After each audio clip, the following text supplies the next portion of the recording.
جب عامل ان کے گھر داخل ہوا تو ناجا نے اسے گور کر دیکھا اور کہنے لگی، ارے بڈھے یہاں سے دفع ہو جا ورنہ میں تمہیں پکڑ کر اوپر سے نیچے پٹک دوں گی۔ عامل حیران رہ گیا کہ اسے کیسے پتا چلا کہ میں ایک عامل ہوں۔ اس نے کہا، آپ اپنے بچوں کو دوسرے کمرے میں بھیج دیں اور خود بے شک یہیں رہیں۔ پھر وہ ناجا کی طرف متوجہ ہوئے اور کچھ پڑھنے لگا۔ وہ جو پڑھ پڑھ کر اس پر پھونکے مارتا، اس کی حالت اتنی ہی بگڑتی جاتی۔ اس نے کچھ پڑھ کے اس پر پھونکا اور اس کے سر کے بال پکڑ لیے اور کہنے لگا، بتا تو کون ہے اور اس کو کیوں تنگ کر رہا ہے؟ اس کی آواز ایک دم بدل گئی۔ اب ایک باری سی آواز تھی جو کسی مرد کی تھی۔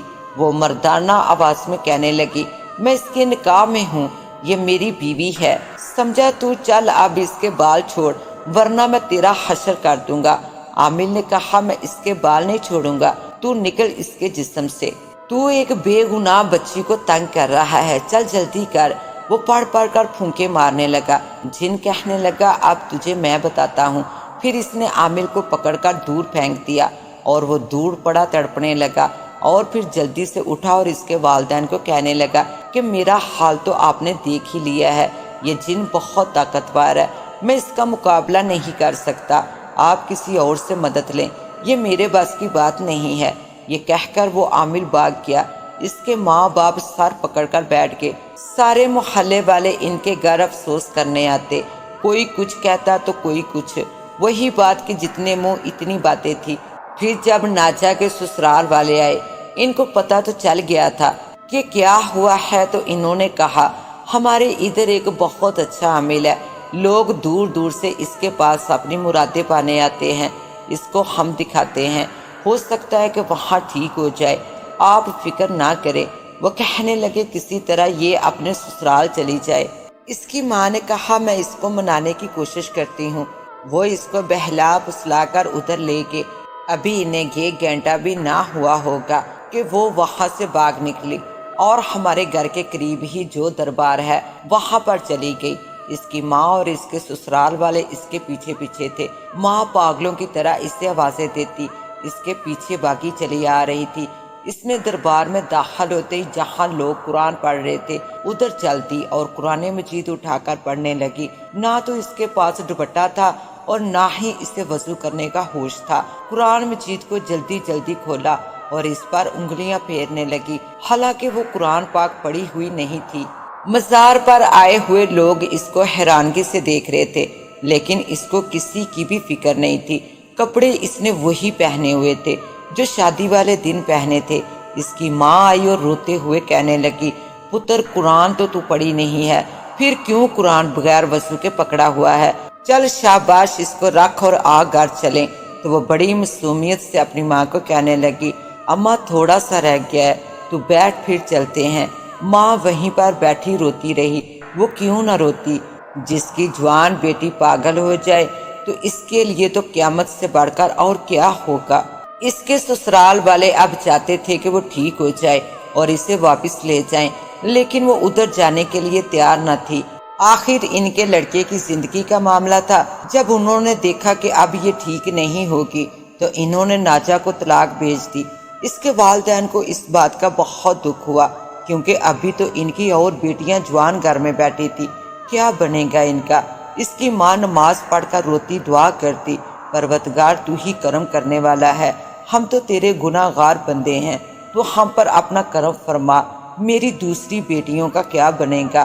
انہوں نے ناجا کو ہر جگہ دکھایا، لیکن اس کی حالت دن بہ دن بگڑتی ہی گئی۔ اس کی ماں نے کوئی کسر نہ چھوڑی اس کے علاج میں، لیکن اس کو نہ ٹھیک ہونا تھا اور نہ ہوئی۔ سب گھر والے اس کی وجہ سے بہت پریشان تھے۔ ایک دن اس کے والدین نے اسے کمرے میں بند کر دیا، کیونکہ وہ بار بار باہر کی طرف بھاگتی تھی۔ اس کے ابا کام پر چلے گئے، امی اور چھوٹی بہنیں اپنے کاموں میں لگ گئی۔ ناجا نے پتہ نہیں کس طرح دروازہ کھول لیا اور باہر آ گئی۔ اس کی ماں نے جب اسے دیکھا تو کہنے لگی، ناجا پتر، باہر نہ جانا، تجھے کہاں در در ڈھونڈتی پھروں گی۔ لیکن اسے کیا کوئی کچھ کہے اس کی بلا سے؟ وہ سیدھی بالکونی کی طرف گئی۔ ماں اور بہنیں بھی اس کے پیچھے گئی۔ ابھی وہ دور ہی تھی کہ اس نے بالکونی سے چھلانگ لگا دی۔ جب اس کی ماں نے اسے 3 منزلہ عمارت سے گرتے دیکھا تو بے ہوش ہو گئی۔ لیکن یہ کیا، وہ تو نیچے بازار میں محفوظ کھڑی تھی، اس کو تو کچھ بھی نہیں ہوا تھا۔ اس کی بہنیں زوروں قطار رو رہی تھی۔ بہن کو دیکھ کر وہ حیران رہ گئی اور اپنی امی کو ہوش میں لا کر تمام باتیں بتائی کہ کس طرح 3 منزلہ عمارت سے گر کر بھی وہ بالکل ٹھیک ہے اور کہیں بھاگ گئی ہے۔ بازار میں موجود لوگوں نے اپنی آنکھوں سے یہ حال دیکھا تھا۔ اس کی ماں ہوش میں آنے کے بعد اس کے پیچھے گئی لیکن وہ کہیں نہ ملی۔ آخر تھک ہار کر وہ گھر واپس آ گئی۔ اس کے ابا گھر آئے تو یہ سب صورتحال جان کر بہت پریشان ہوئے۔ اس کے والدین نے اسے بہت تلاش کیا، اعلان کروائے، لیکن وہ تو کہیں غائب ہی ہو گئی تھی۔ آخر تمام خاندان والوں نے یہ مشورہ دیا کہ اخبارات اور ٹیلی ویژن پر اشتہار دیں، ضرور کسی کو پتہ ہوگا تو مل جائے گی، کوئی ترس کھا کر چھوڑ جائے گا۔ انہوں نے ٹی وی اور اخبار میں اس کی تصویر دے کر اس کی گمشدگی کا اعلان کروایا۔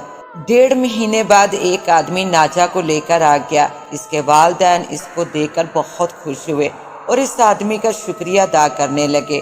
اس نے کہا، بھائی صاحب، اس میں شکریہ ادا کرنے والی کون سی بات ہے؟ میں خود 5 بیٹیوں کا باپ ہوں اور میں پشاور میں رہنے والا ہوں۔ میری کپڑے کی دکان ہے۔ اس بچی کو میں نے بازار میں آوارہ پھرتے دیکھا تھا۔ آج سے پہلے اس بچی کو ہم نے اپنے علاقے میں کبھی نہیں دیکھا تھا۔ سب سے پہلے میں نے اس کو اپنے پاس بلایا اور کہا، بیٹے کہاں سے آئی ہو؟ تو یہ نہ بولی۔ پھر میں نے کہا، تمہارے گھر والے کہاں ہیں؟ تو یہ پھر بھی خاموش رہی۔ سب دکانداروں کی نظریں اس پر ٹکی ہوئی تھی اور وہ اسے بری نظر سے دیکھ رہے تھے۔ میں نے اپنی دکان سے ایک چادر لی اور اسے کہا کہ بیٹی اسے اپنے اوپر لے لو اور اندر آ جاؤ، دکان کے اندر آ کر بیٹھ جاؤ اور مجھے آرام سے بتاؤ تم کس کے ساتھ آئی ہو۔ میرے ذہن میں یہی تھا کہ کوئی اسے پنجاب سے اٹھا لایا ہے، کیونکہ اس کا لباس پنجابیوں والا تھا اور شاید یہ اس کے چنگل سے باغ نکلنے میں کامیاب ہو گئی ہے اور اب گھبرائی ہوئی پھر رہی ہے۔ میری بھی گھر میں جوان بیٹیاں ہیں۔ میں اسے اپنے گھر لے گیا اور اپنی بیوی کو بتایا کہ یہ بچی کچھ نہیں بولتی، شاید گھبرائی ہوئی ہے، تم اسے نہلا کر دوسرے کپڑے پہنا دو اور کھانا کھلاؤ، باقی باتیں بعد میں کریں گے۔ میں اس بچی کو بڑی مشکل سے اپنے گھر لے کر گیا تھا کیونکہ یہ مان ہی نہیں رہی تھی۔ دوسرا، میرے گھر میں بھی جوان بچیاں ہیں۔ میرا خیال تھا یہ کسی غلط آدمی کے ہتھے نہ چڑھ جائے۔ میں اسے سمجھا بجھا کر گھر لے گیا۔ پھر ایک دن ٹی وی پر اس کی گمشدگی کا اعلان سنا، کیونکہ آپ نے پتہ بھی دیا تھا۔ میں اسی وقت اس کو لے کر آپ کے پاس آ گیا۔ ناجا کے ابا خوشی سے نہال ہوئے جا رہے تھے۔ انہوں نے کہا، بھائی صاحب، میں آپ کا جتنا شکریہ ادا کروں وہ کم ہوگا کہ آپ نے نہ صرف میری بچی کا خیال رکھا بلکہ اسے باحفاظت میرے پاس تک لے آئے۔ اس آدمی نے کہا، آپ سے ایک بات پوچھنی تھی کہ آپ کی بچی پیدائشی ایسی ہے؟ اتنی بات سن کر ناجا کے ابا رونے لگے۔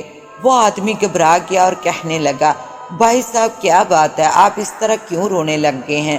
مجھے بتائیے کیا مسئلہ ہے؟ تو اس کے ابا نے تمام کہانی سنا دی۔ اس آدمی نے کہا، مجھے آپ کی دکھ بھری کہانی سن کر بے حد افسوس ہوا ہے۔ یہ بچی جتنا عرصہ ہمارے پاس رہی ہے اس نے کسی سے کوئی بات نہیں کی، لیکن یہ اپنے آپ سے ہر وقت باتیں کرتی رہتی ہے اور یوں باتیں کرتی تھی جیسے کوئی اس کے سامنے بیٹھا ہو۔ کبھی کبھی تو کہکا مار کے ہنس پڑتی تھی۔ بہرحال آپ کسی پہنچے ہوئے بزرگ سے رابطہ کریں، خدا بہتر کرے گا۔ گھر آ کر اس کی وہی پہلے والی روٹین تھی، ہر وقت پیپل کے درخت کی طرح منہ کر کے باتیں کرنا، کبھی اشارے کرنا۔ ایک دن وہ چھت پر کھڑی پیپل کی طرح منہ کر کے باتیں کر رہی تھی۔ اس کی ماں اس کو ڈھونڈتے ڈھونڈتے چھت پر آ گئی۔ وہ کسی کے ساتھ باتیں کر رہی تھی۔ اس کی ماں نے کہا، کیا بات ہے، کس سے اتنی دیر سے باتیں کر رہی ہو؟ مجھے تو کوئی دکھائی نہیں دیتا۔ تو وہ کہنے لگی، میں پتوں سے تو باتیں نہیں کرتی، وہ دیکھیے وہ سامنے وہ بیٹھا ہے، آپ نے تو اس سے میری شادی کی تھی اور اب باتیں کرتی ہوں۔ اس کی ماں سر پکڑ کر بیٹھ گئی۔ اے خدا، ہمارے کون سے گناہ کی اتنی کڑی سزا مل رہی ہے؟ پروردگار معاف کر دے ہمیں اور میری بیٹی کو ٹھیک کر دے۔ وہ جس بزرگ کے پاس گئے، انہوں نے اپنے اپنے طریقے سے اسے ٹھیک کرنے کی کوشش کی، لیکن اس نے نہ ٹھیک ہونا تھا اور نہ ہوئی۔ وقت اپنی رفتار سے گزرتا گیا۔ اس کو پاگل ہوئے 3-4 سال گزر گئے۔ اب انہوں نے ناجا کو اس کے حال پر چھوڑ دیا تھا اور اسے بڑی بڑی زنجیروں سے باندھ کر رکھا جاتا۔ اب تو اس کا حسن مند پڑ گیا تھا۔ ہاں ایک بات یاد آئی، جب وہ پشاور سے آئی تھی تو اس کا رنگ اور نکھر آیا تھا۔ جب میں نے اسے دیکھا تھا تو وہ مجھے اس کی کہی ہوئی بات یاد آ گئی تھی جو واقعی سچ ثابت ہوئی تھی۔ اب تو سارے محلے کے بچے ایک دوسرے کو ناجا کا نام لے کر ڈراتے تھے، کیونکہ وہ کبھی زنجیریں توڑ کر گلی میں بھاگ جاتی تو بچے اسے دیکھ کر بھاگ جاتے۔ میں امی کے گھر آئی ہوئی تھی، میرے چھوٹے بہن بھائی شور مچاتے اوپر بھاگے آ رہے تھے اور ساتھ ہی ساتھ یہ کہہ رہے تھے کہ ناجا پاگل آ گئی۔ بچے اس سے بہت ڈرتے تھے، وہ سب ڈر کے مارے چارپائی کے نیچے چھپ گئے۔ میں جلدی سے اٹھی اور سیڑھیوں کی طرف گئی، وہ سیڑھیاں چڑھتی اوپر آ گئی۔ جب اس کی نظر مجھ پر پڑی تو دیکھ کر ہنس پڑی اور فوراً میرے گلے لگ گئی۔ جب وہ میرے گلے لگی تو مجھے اس سے خوف سا محسوس ہوا، لیکن میں نے اپنے آپ پر قابو رکھا۔ مجھے اس کی حالت دیکھ کر رونا آ گیا، میرے تو خیال میں بھی نہیں تھا کہ وہ ایسی ہو جائے گی۔ کہاں وہ ہستی بولتی ناجا اور کہاں یہ گمسم۔ اب تو وہ 40-45 کی عورت لگ رہی تھی۔ آنکھوں کے گرد سیاہ حلقے پڑ گئے تھے، گورا چٹا رنگ گندمی سا لگتا تھا، ہونٹ سوکھے ہوئے تھے اور آنکھوں میں جو کبھی ہزاروں خواہشیں نظر آتی تھی اب وہاں صرف ویرانی تھی۔ اس کو کیا روگ لگ گیا تھا؟ اس نے ایسی زندگی کا تو کبھی تصور بھی نہ کیا ہوگا۔ یا اللہ، یہ کیا ہو گیا اس کو؟ کس گناہ کی سزا ملی ہے؟ اس نے تو بھولے سے بھی کبھی کسی کا دل نہیں دکھایا تھا، تو پھر یہ کیوں؟ میں انہی سوچوں میں غرق تھی کہ میری چھوٹی بہن نے کہا، باجی ناجا باجی کی امی انہیں لینے آئی ہیں، وہ نیچے کھڑی ہیں۔ میں نے کہا ناجا تم یہاں بیٹھو، میں تمہارے لیے کھانے کو کچھ لاؤں۔ وہ بیٹھ گئی تو میں نیچے اس کی اماں کو ملنے کے لیے چلی گئی۔ خالہ جان کو میں نے سلام کیا، انہوں نے میرے سلام کا جواب دیا اور میری خیریت معلوم کرنے لگی۔ میں نے کہا اوپر آ جائیے تو وہ کہنے لگی، نہیں پتر مجھ سے سیڑھیاں نہیں چڑھی جائیں گی، تم ایسا کرو، تمہارا تو وہ کہنا مانتی ہے، تم ہی اس کو ذرا گھر پر لے آؤ، تمہاری مہربانی ہوگی۔ میں نے ان سے کہا اس میں شکریہ والی کیا بات ہے، آپ جائیے، میں اس کو تھوڑی دیر بعد لے آؤں گی۔ وہ چلی گئی اور میں اوپر آ گئی۔ وہ وہیں بیٹھی تھی جہاں میں اسے بٹھا کے گئی تھی، بال بکھرے ہوئے، دوپٹہ غائب۔ میں اس کے قریب گئی اور اس سے کہا، ناجا تمہیں کیا ہو گیا ہے؟ تو کبھی برقعے کے بغیر گھر سے نہیں نکلتی تھی، ہر روز نئے سے نئے کپڑے پہنتی تھی، تو اب کیا ہو گیا تمہیں؟ تم نے جینا کیوں چھوڑ دیا ہے؟ تمہیں دیکھ کر تو زندگی کا احساس ہوتا تھا۔ ایک پل کو اس نے میری طرف دیکھا، میری آنکھوں میں ہزاروں سوال تھے، اس کے لیے درد تھا، مگر وہ ان سب سے بیگانہ تھی۔ میں نے اسے کھانا کھلایا، اس کے ساتھ باتیں کرتی رہی، لیکن اس دوران اس نے مجھ سے کوئی بات نہ کی، بس کبھی میرے منہ کی طرف دیکھنا شروع ہو جاتی تو کبھی میرا ہاتھ پکڑ لیتی۔ پھر میں نے اسے بہانے سے کہا، تم کتنی گندی ہو رہی ہو، چلو آؤ تمہارے گھر چلیں، تم گھر جا کر نہا دھو کر نئے کپڑے پہننا اور پھر ہم کہیں گھومنے جائیں گے، ٹھیک ہے ناجا؟ تو اس نے ہاں میں سر ہلایا۔ میں نے چادر لی اور اسے لے کر ان کے گھر کی طرف چل دی۔ میرے ساتھ میرے چھوٹے بہن بھائی بھی آگے، ہم ان کے گھر کی سیڑھیاں چڑھنے لگے۔ وہ آگے آگے تھی اور میں پیچھے پیچھے، مجھ سے پیچھے میرے بہن بھائی تھے۔ ناجا سیڑھیاں چڑھتے ہوئے ایک دم پیچھے کی طرف مڑ گئی، اس کی آنکھیں سرخ ہو رہی تھی اور منہ سے گرانے کی آواز آنے لگی، اس کے چہرے کی رنگت بدل گئی۔ ایک پل کو مجھے ایسا لگا کہ وہ میرا خون پی جائے گی۔ ابھی میں گمسم سی اس کی طرف دیکھ رہی تھی کہ اس نے زور سے میرے منہ پر ایک تھپڑ مار دیا۔ یہ سب کچھ اتنا اچانک ہوا کہ میں اپنے حواس کھو بیٹھی۔ پھر وہ کہنے لگی، تو بھی ان جیسی ہی ہو گئی ہے اور چلاکی سے مجھے یہاں لے کر آئی ہے تاکہ مجھے یہ لوگ زنجیروں سے باندھ دیں۔ اس نے اتنی زور سے تھپڑ مارا تھا کہ میں ابھی تک سنبھل نہیں پائی تھی۔ میں نے ہمت کر کے اس کی اماں کو آواز دی، خالہ جی ناجا کو آ کر لے جائیے۔ ان کی امی نیچے آئی اور بڑی مشکل سے اسے اوپر لے کر گئی۔ میری گال پر اب بھی اس کا ہاتھ تھا۔ میں سیڑھیوں سے ہی واپس آ گئی۔ جب میں گھر آئی تو سب مجھ سے پوچھنے لگے کہ تمہارے چہرے پر کیا ہوا ہے؟ میں نے کہا ناجا نے تھپڑ مارا ہے۔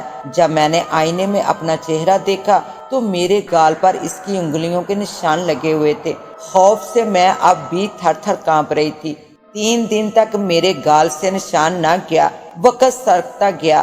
ناجا کی امی نے جلدی جلدی اپنی دوسری بیٹیوں کی شادیاں کر ڈالی۔ وہ لوگ اب ناجا کو زنجیروں سے باندھ کر رکھتے تھے، اس کی ماں ہی اسے سنبھالتی تھی۔ اب تو وہ اور زیادہ پاگلوں جیسی حرکتیں کرنے لگی تھی۔ بھائی اس کا چھوٹا تھا، پھر اس کا بھائی بھی خود سے باتیں کرنے لگا۔ اس کے ابا نے اس کا فوراً علاج کروایا، وہ تو ٹھیک ہو گیا۔ اس کے گلے میں تعویذ ڈال دیا گیا تھا، اب وہ اس کو اس کی بہن کے قریب جانے نہیں دیتے تھے، بس اس کی ماں ہی اس کو سنبھالتی تھی۔ ناجا کے اماں ابا اس کو بہت چاہتے تھے، ماں نے تو بیٹی کا اتنا غم لگا لیا تھا کہ دل کی مریضہ بن گئی تھی۔ وہ اکثر ہمارے گھر آ جاتی اور اتنا روتی کہ اس کے غم کو دیکھتے ہوئے ہماری آنکھوں سے بھی آنسو چھلک پڑتے۔ آخر وہ ماں تھی، کب تک بیٹی کا دکھ برداشت کرتی۔ ایک رات چپکے سے وہ اس دنیا سے رخصت ہو گئی۔ انہوں نے اب یہ گھر چھوڑ دیا تھا اور مصری شاہ جا کر نیا گھر بنا لیا تھا۔ اب ان کے گھر میں صرف 3 افراد رہ گئے تھے، ناجا کے ابا اور اس کا چھوٹا بھائی۔ ناجا کو انہوں نے ایک کمرے میں بند کر دیا تھا۔ ایک صبح اس کے ابا اس سے کھانا دینے گئے۔ جب انہوں نے اپنی لاڈلی بیٹی کو دیکھا تو اس کی آنکھیں کھلی تھی مگر اس کی سانسیں تھم گئی تھی۔ پھر یہ بات ہر طرف پھیل گئی کہ نادرہ عرف ناجا اس جہاں فانی سے رخصت ہو گئی ہے۔ اس دن ہر آنکھ اشک بار تھی۔ جب وہ مری تو مجھے یہ شعر یاد آ گیا، کیا خبر تھی خزاں ہوگی مقدر اپنا، ہم نے تو ماحول بنایا تھا بہاروں کے لیے۔ اس کے ساتھ ہی اب مجھے دے اجازت، ملتے ہیں انشاءاللہ ایک نیو کہانی کے ساتھ، تب تک کے لیے اللہ نگہبان۔